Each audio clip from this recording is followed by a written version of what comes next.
پاکستان تحریک انصاف کی لیڈرشپ جو اس وقت باہر ہے وہ کرتے ہیں جو ان کو سوٹ کرتا ہے، وہ میٹھا میٹھا ہپ ہپ کڑوا کڑوا تھو تھو والی جو ہے سچویشن ہے۔ خان صاحب نے کہا کہ اسٹینڈنگ کمیٹیز چھوڑ دیں، وہ انہوں نے فوراً چھوڑ دیں۔ خان صاحب نے اس کے آگے کنٹینیویشن میں یہ کہا کہ اس لیے چھوڑ دیں کہ حکومت کو آپریٹ نہ کرنے دیں، ان کو ٹف ٹائم دیں، سڑکوں پر نکلیں، اسٹریٹ موومنٹ کریں، اچکزئی صاحب سے کہیں کہ ایک موومنٹ بنائیں اور اس کو وہ لیڈ کریں اور آپ لوگ اس کو فالو کریں، وہ کچھ نہیں۔ مثلا کسی نے جا کے بتایا کہ جنید اکبر جو ہیں وہ تو اب کسی کام کے نہیں رہے، وہ تو ساری پبلک اکاؤنٹس کمیٹی کو ٹائم دے رہے ہیں۔ خان صاحب نے کہا اچھا چلو باہر آ جاؤ اور کو کام کرو۔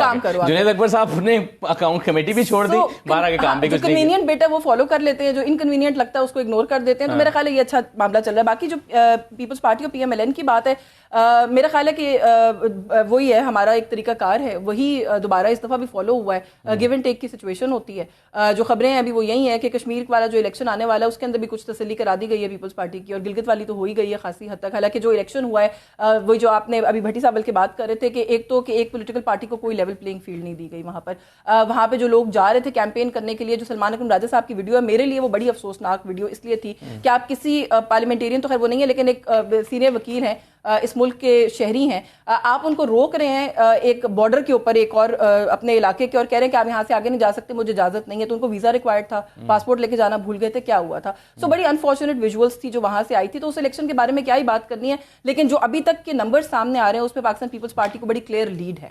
اب کچھ معاملات لگتا ہے کہ ابھی تک کھٹائی میں ہیں، وہ اس لیے میں کہہ رہی ہوں کہ پی ایم ایل این کے بہت سے لوگ یہ کہہ رہے ہیں کہ ہم تو اپوزیشن کریں گے، ہم نے گلگت بلتستان میں ان کی حمایت نہیں کرنی ہے، لیکن ذرائع پھر بھی یہ بتا رہے ہیں کہ کچھ یہاں والا جو سسٹم ہے اس کو وہاں پہ ریپلیکیٹ کریں گے، کہ جو کچھ آئینی عہدے ہیں وہ نون لیگ اپنے پاس رکھ لے گی، باقی جو گورنمنٹ کے آپریٹو میٹرز ہیں وہ پاکستان پیپلز پارٹی دیکھے گی۔ جیسے میں آپ کو کہہ رہی ہوں کہ کچھ لوگ یہ بھی خبر دے رہے ہیں کہ کشمیر کی بھی تسلی کرا دی گئی ہے پیپلز پارٹی کو۔ تو جو آج این ای سی کی میٹنگ سے کچھ خبریں باہر آئی ہیں اس سے انڈیکیشنز تو یہی مل رہی ہیں کہ پاکستان پیپلز پارٹی کو بہت سارے معاملات پر جو ہے مطمئن کر دیا گیا ہے۔ جو این ایف سی کی بات ہے جس میں وہ کہا گیا تھا کہ این ایف سی کو تو چھیڑنا یا ہلانا سوال ہی پیدا نہیں ہوتا، پاکستان پیپلز پارٹی کہتی ہے ان کی سیاسی موت ہے یہ۔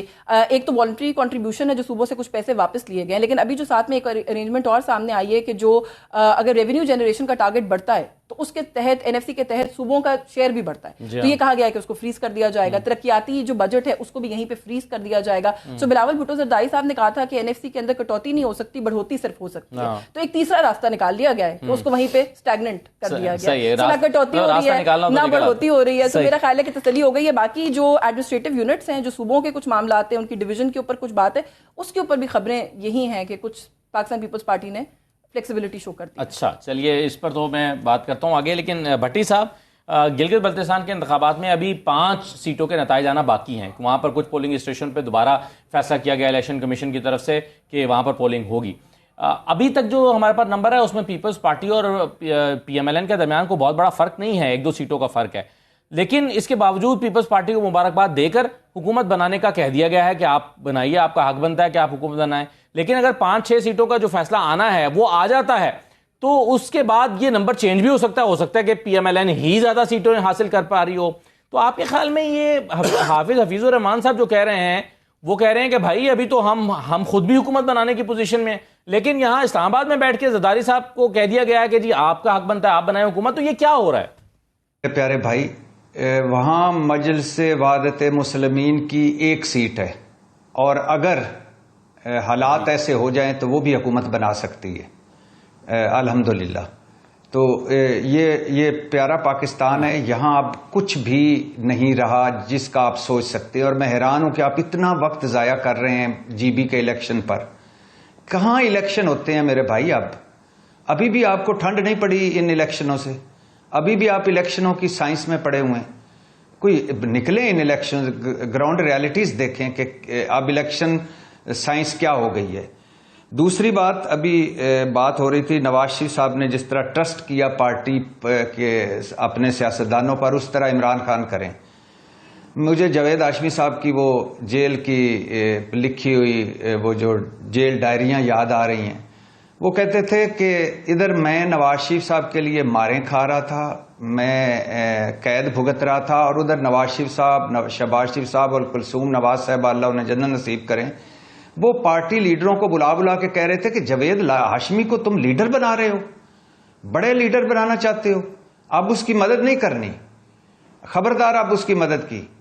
اور جاوید ہاشمی صاحب نیچے بینچ رکھ کر چڑھ کر اوپر ایک وہ بٹنوں والے موبائل سے اپنے سیل کے اندر سے نواز شریف صاحب سے گلے کر رہے ہوتے تھے کہ میرا فلاں فوت ہو گیا، آپ تعزیت ہی آپ نے نہیں کی، میں نے جو پارٹی کے لوگوں کو کچھ لوگوں کو عہدے دیے تھے آپ نے وہ عہدے ہی نہیں دیے. تو یہ صرف ایک جاوید ہاشمی کی کہانی ہے.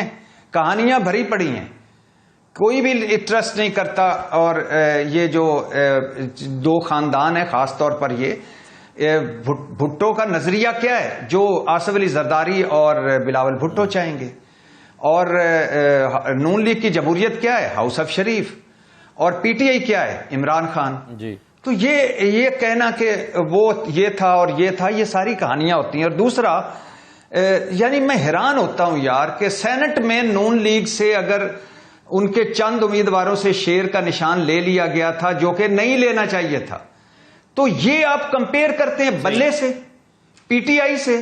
این الیکشن سے پہلے ان سے بلہ لے لیا گیا، اس کے بعد ان کے کاغذات نامزدگی کس طرح چھینے گئے، پھاڑے گئے، پھر اس کے بعد کس طرح ان کی پارٹی کے ساتھ پریس کانفرنسیں کرائی گئی، پھر کس طرح ان کی پارٹی آدھی جیلوں میں آدھی بھاگ گئی، پھر کس طرح ان کے امیدواروں نے چمٹے اور جوتوں پر ووٹ لڑے، الیکشن لڑا، پھر کس طرح مینڈیٹ ان کا گیا، پھر کس طرح مخصوص نشستیں گئیں، پھر کس طرح جھوٹے مقدمے بنے، پھر کس طرح بہنیں اور بیوی اور سمیت وہ اندر ہیں. یہ اس سینٹ سے کمپیئر کرتے ہیں یار، کوئی کمپیریزن تو بنائیں. اور ایک اور بات، ابھی آپ نے سہیل وڑائچ صاحب کا ذکر کیا کہ شہباز شریف صاحب اور آصف علی زرداری اور یہ حکومت جا رہی ہے یا جولائی کے بعد جانے والی ہے. خدا کے لیے اس حکومت کو رکھیں، ان کو پورا وقت کرنے دیں، اس قوم کو ذرا، اور یہ جو ہائیبرڈ نظام ہے اس کو ذرا ٹھنڈ پڑنے دیں. یہ بدترین حکومت ہے 78 سالہ تاریخ کی. اس نے تباہی و بربادی کر دی ہے. مہنگائی ریکارڈ ساز، بے روزگاری ریکارڈ ساز، غربت ریکارڈ ساز، قرضے ریکارڈ ساز، اور جو اس کے بعد سرمایہ کاری نیچے ریکارڈ ساز. کرپشن آئی ایم ایف کی رپورٹ پڑھ لیں، چوں چوں کا مربع ہے. یہ 10 مہینوں میں 15 ارب ڈالر قرضہ لینا کوئی سینس بنتی ہے؟ ان کے پاس ہے کیا بیچنے کے لیے؟ ایک آپریشن بنیان المرصوص جو ان کا کارنامہ ہے، مارکہ حق جو ان کا کارنامہ ہے، یہ ایران ثالثی اس میں اتنا کتنا کردار، لیکن یہ دونوں ان کو بھی نصیب ہوں. ویسے تو ہماری افواج کے کارنامے ہیں لیکن ان کو بھی نصیب ہوں. اس کے بعد کیا ہے ان کے پاس؟ تو ان کو رہنے دیں، آصف علی زرداری صاحب کو اور شہباز شریف صاحب کو. ہمیں ہماری پورے چاؤ پورے ہو لینے دیں. 5 سال ان کو رہنے دیں، اگلے 5 سال بھی دیں. یہ لوگ اسی طرح رہیں، اور خدا کے لیے ان کو نہ جانے دیجیے گا، ان کو شہید نہ بنائیے گا. یہ اس مرتبہ اگر حکومت پوری کر گئے تو ہمیشہ کے لیے ان کی سیاست سے فارغ ہو جائے. لیکن مسئلہ یہ ہے کہ گرانے والا تو ان کو کوئی بھی نہیں ہے نا، وہ تو اپنی پرفارمنس ہے جو چیلنج بن سکتی ہے. کیا رانا صاحب آپ کے خیال میں یہ جو معاشی محاذ پر چیلنجز ہیں یہ بہت زیادہ سنگین نہیں ہو گئے ہیں حکومت کے لیے؟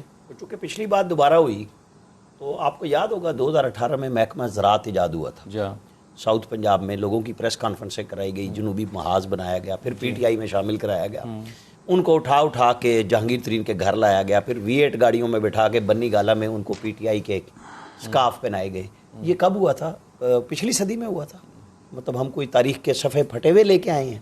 ارے بھائی وہی کچھ ہو رہا ہے، صرف آپ کی یاداشت میں 2024 پھنسا ہوا ہے. 18 کے ساتھ کمپیریزن کریں. وہ کہتے ہیں کہ جی انگلی کاٹنے نواز شریف کو جس 5 سال فرق جب راحیل شریف آئے تھے کس طرح ذلیل کیا گیا تھا جنرل مشرف کو صرف عدالت پہنچانے پہ چیف جسٹس افتخار چودھری کے آرڈر کے بعد.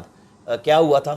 جانے کی باتیں جانے دیں، کیا کیا نہیں ڈرامے ہوئے. پاناما سے اقامہ نکالا گیا، ایک سٹنگ وزیر اعظم کے خلاف دھرنے شروع کرائے گئے. یہاں پہ میں نے اور آپ نے نہیں کیے، ہم نے نہیں دیکھے. قادری صاحب ایک دفعہ آئے پہ پیپلز پارٹی کے دور میں، پھر یہ مل کے آئے. کب سیاسی حکومتوں کو کام کرنے دیا؟ اس نے تو ڈیلیور کیا.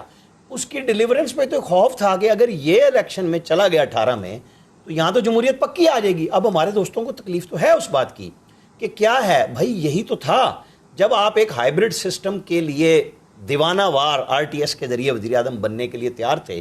ان کے لیے رتب اللسان تھے ہر جگہ پہ.